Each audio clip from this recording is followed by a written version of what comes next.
Kwa majina naitwa Siegfried Peter Shirima, ni daktari wa binadamu kutoka Hospitali ya Rufaa ya Mkoa wa Simiyu.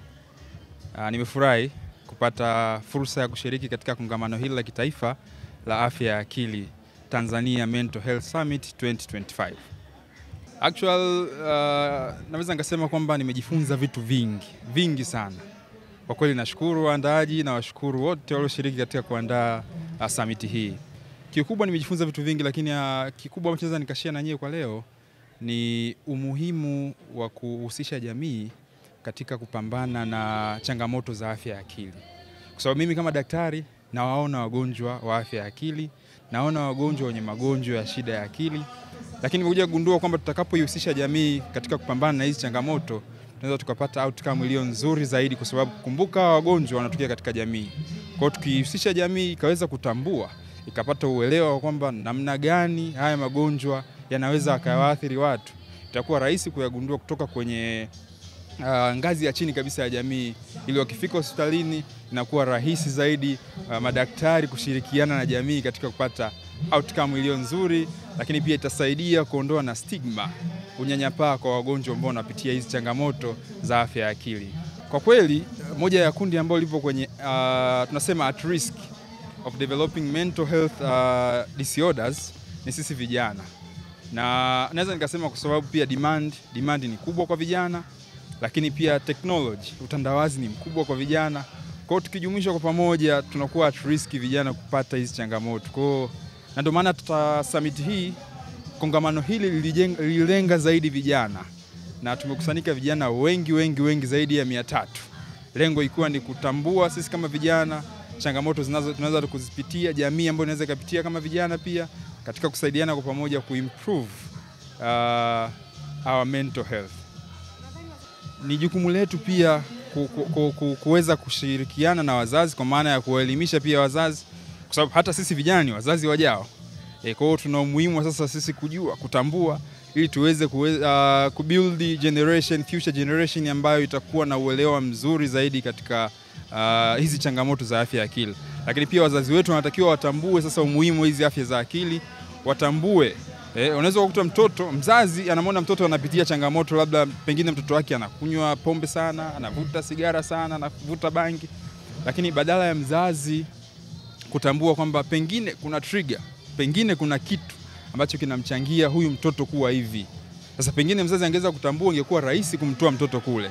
Lakini jamii yetu, wazazi wetu, kwa sababu ya uelewa, pengine naweza nikasema inakuwa ni ngumu, wanaishia kulalamika, wanaishia kusema mtoto jeuri, huyu mtoto kiburi, pengine mtoto wangu amelogwa, lakini pengine ni kwa sababu tu ya nini? Kukosa uelewa wa hizi changamoto za afya ya akili. Naitwa Neema Roswe, nimekuwa member, actually delegate kwenye mkutano huu wa afya ya akili. Kuna mengi ambayo nimejifunza, lakini makubwa ambayo ninaweza nikasema kwa uchache ni elimu ambayo tumeipata ndani, jinsi tutakavyojikinga sisi wenyewe, lakini pia tutakavyowafikia jamii kwa ujumla. Tumekuwa na mdahalo wa mambo mengi ambayo yanazungumzia na afya ya akili. Tumekuwa tukizungumzia elimu ya afya ya akili ambayo inatolewa mashuleni, kwa shule za msingi, sekondari pamoja na vyuo vikuu.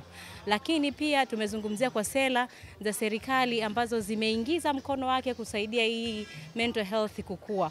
Kwa kweli mental health Tanzania ipo, lakini haijulikani sana, na tunategemea kwamba serikali itaikuza na watu wengi watapata kuijua. Huu ni mwanzo tu, na tunategemea kwamba itapanuka kwa ukubwa zaidi. Kwa kulingana na elimu tuliyoipata, kuna sheria ambayo inasema kwamba mtu anayejaribu kujiua anachukuliwa mashtaka au anahukumiwa, lakini hatujaijua story kwamba ilikuwaje hapo mwanzoni. Tulikuwa tunaomba kwamba pia hili lizungumziwa au lionwe kwa undani zaidi, kwamba uwezo kumhukumu wakati hujajua kwamba ilikuwaje mpaka akafikia kitengo hicho cha kutaka kujiua. Kwa hiyo tulikuwa tunaiomba serikali kwa namna moja ama nyingine iweze kutazama hili, badala ya kuwa wanafanya hukumu, basi wajue chanzo kilichomsababisha huyu mtu akaweza kujaribu kutaka kujiua. Lakini pia tunaomba serikali endelee kuweka mkono katika swala hili la mental health, ili watu wengi wapate kuijua, na sisi tuliojifunza tunakuwa mawakili wema katika kuipeleka hii afya ya akili katika jamii tunazoziishi, na tunakuwa mawakili bora. Tunaenda kushare kile tulichojifunza sisi wenyewe ili na wengine ambao hawakuwepo wakapate kujua kile kinachoendelea. Kwa majina mimi naitwa Obadia Kalumbete. Mimi ni mkurugenzi wa taasisi moja inaitwa Tunaweza Disability Foundation, iko Mwanza. Sisi ni wadau sio wadau wakubwa sana, lakini ni wadau katika eneo hili la shida ya afya ya akili, na hasa kwenye eneo linalowagusa vijana wenye ulemavu. Mafunzo haya yanachangia chachu ya maendeleo na mabadiliko katika eneo la afya ya akili, kwa sababu kwenye summit hii kwanza tumeweza kuona mikakati ambayo serikali imeshaifanya, jitihada mbalimbali ambazo serikali imefanya katika kuhakikisha inapunguza madhara yanayotokana na mazingira mazima ya watu wanaopatwa na shida ya afya ya akili. Kwa hiyo summit hii kwanza imekusanya wadau, na tumeweza kuona pia jitihada za serikali, lakini wadau wenyewe wanafanya nini katika kuhakikisha kwamba wanaunganisha nguvu za pamoja na kuhakikisha kwamba tunaboresha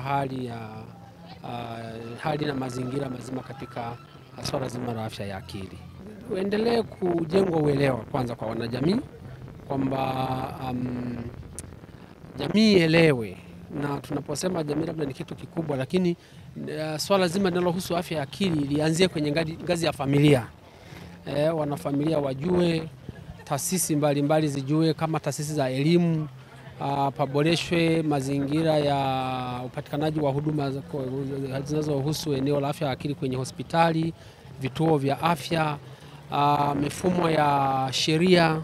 Kuna sheria mbalimbali ambazo zinazunguka masuala mazima ya afya ya akili ya paboreshwe. Kuna sera, kuna mikakati, kuna maeneo mengi ambayo bado yanatakiwa kufanywa kazi.